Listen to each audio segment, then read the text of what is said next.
कोपरगाव शहरातील सिद्धिविनायक कॉलनी येथील एका फ्लॅटमध्ये बाथरूममध्ये अडकलेल्या महिलेला चक्क कोपरगाव नगर परिषदेच्या अग्निशामक दलाने क्रेनच्या सहाय्याने सुखरूप बाहेर काढावं लागलं. शुक्रवारी रात्री 9 वाजण्याच्या सुमारास ही घटना घडली. घटना अशी की कोपरगावच्या सिद्धिविनायक कॉलनी येथे वाहुळ कुटुंब राहतं. छाया सुरेश वाहुळ या सायंकाळी घरातील बाथरूम मध्ये गेल्या होत्या. त्यावेळी त्यांचा 2.5 वर्षांचा मुलगा घरात होता. आई बाथरूम मध्ये असताना मुलाने अनावधानाने बाथरूमची कडी बाहेरून लावून घेतली. त्यामुळे छाया वाहुळ या बाथरूम मध्येच अडकल्या.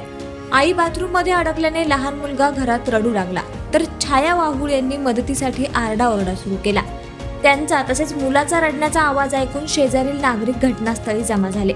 परिस्थितीचं गांभीर्य लक्षात येताच नागरिकांनी तात्काळ कोपरगाव नगर परिषदेच्या अग्निशामक दलाला फोन करून माहिती दिली. माहिती मिळताच अग्निशामक दलाचे कार्यकारी काही क्षणातच घटनास्थळी दाखल झाले.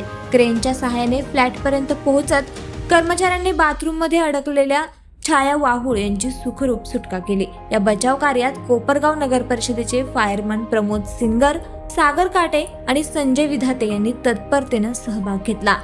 8:30 पावणे 9 पासूनच आहे ना फोन चालू होता आणि मी वॉशरूमला गेले, म्हणजे त्यालाच क्लीन करायला गेले. त्याला बाहेर ठेवलं मी आणि ते बंद करून घेतलं दार. म्हणजे मी आतून नव्हतं बंद केलं, पण त्याने त्याच त्याने बाहेरून बंद केलं. त्याच्यानंतर त्याला उघडायलाच जमेना. मग मी आजूबाजूला हाक मारली, कुर्लेकर सरांना हाक मारली.